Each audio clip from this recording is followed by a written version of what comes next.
அடுத்தபடியாக இது குறித்து பேசுவதற்காக அரசியல் விமர்சகர் திரு ரவீந்திரன் துரைசாமி அவர்கள் இணைந்திருக்கிறார். அவரிடம் பேசலாம். சார், இணைப்பில் வந்தமைக்கு நன்றி. இபிஎஸ் தலைமையிலான முதலமைச்சர் கூட்டணியை நான் ஏற்க மாட்டேன்னு சில நாட்களுக்கு முன்பாக சொல்லிக்கிட்டு இருந்த டிடிவி தினகரன் இப்போ அதையெல்லாம் கடந்துட்டு ஜெயலலிதாவுடைய ஆட்சி மீண்டும் அமைய வேண்டும் அப்படிங்கிற ஒரே விஷயத்துக்காக அந்த கூட்டணியில் இணைகிறேன் அப்படிங்கிற விஷயத்த சொல்லியிருக்கிறாரு. இந்த முறை அதிமுக அமமுக ஒரே கூட்டணியில் போட்டியிடுவது பலமான ஒரு திமுகவை எதிர்க்கக்கூடிய ஒரு பலம் பொருந்திய எதிர்கட்சி எதிர்கூட்டணியை உருவாக்கும் என்ற ஒரு முனைப்புல சேர்ந்திருக்கிறாங்க அப்படிங்கிறத பார்க்கலாமா? தினகரன் தாவேகா கூட்டணியில சேர்ந்து களமாடினா அது அதிமுக கூட்டணிக்கு கூடுதல் பலகீனத்தை கொடுக்கும். அவரை பொறுத்தவரையில பலம் நிரூபிக்காத தாவேகா கூட்டணிக்கு போகாம அதிமுக கூட்டணிக்கு போகிறது. தாவேகா அதிமுகவுக்கு 2வது இடத்துக்கு போட்டி அந்த ஒரு கட்டமைக்கப்பட்ட மாய பிம்பத்தை இப்போ அது அடிச்சு தள்ளி இருக்குது. அது நொறுங்கி போயிருக்குது நான் கருதுறேன்.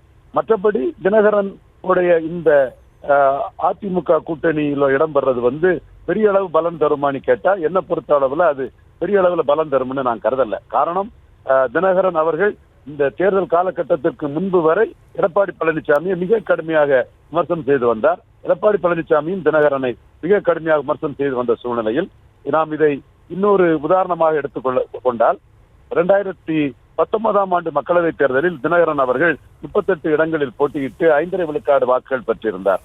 ஆனால் அவர் கடைசி நேரத்தில் அமைத்த ஒரு கூட்டணி சந்தர்ப்பவாத கூட்டணியாக போய்விட்ட சூழ்நிலையில் அவரால் 2.5 விழுக்காடு வாக்குகள் தான் அவரால் எடுக்க முடிந்தது.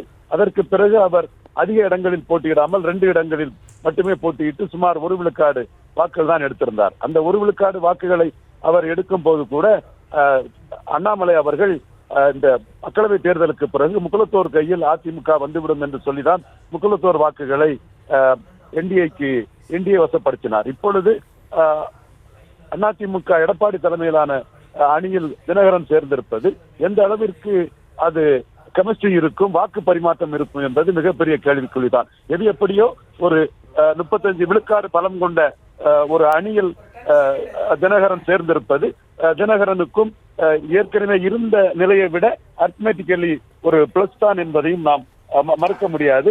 ஒரு கூட்டணியோடைய கெமிஸ்ட்ரி எப்படி இருக்குது என்றாலும் அரித்மெட்டிக் கூடி இருக்கிறது என்பது எடப்பாடிக்கும் ஒரு பிளஸ் தான், என்டிஏக்கும் ஒரு பிளஸ் தான், தினகரனுக்கும் ஒரு பிளஸ் தான். கெமிஸ்ட்ரி எப்படி இருக்க வேண்டியது என்பதை நாம் தேர்தல் முடிவில் தான் உணர முடியும். என்னை பொறுத்தவரையில் அந்த கெமிஸ்ட்ரி சிக்கலாகத்தான் இருக்கும் என்பது என்னுடைய கருத்து.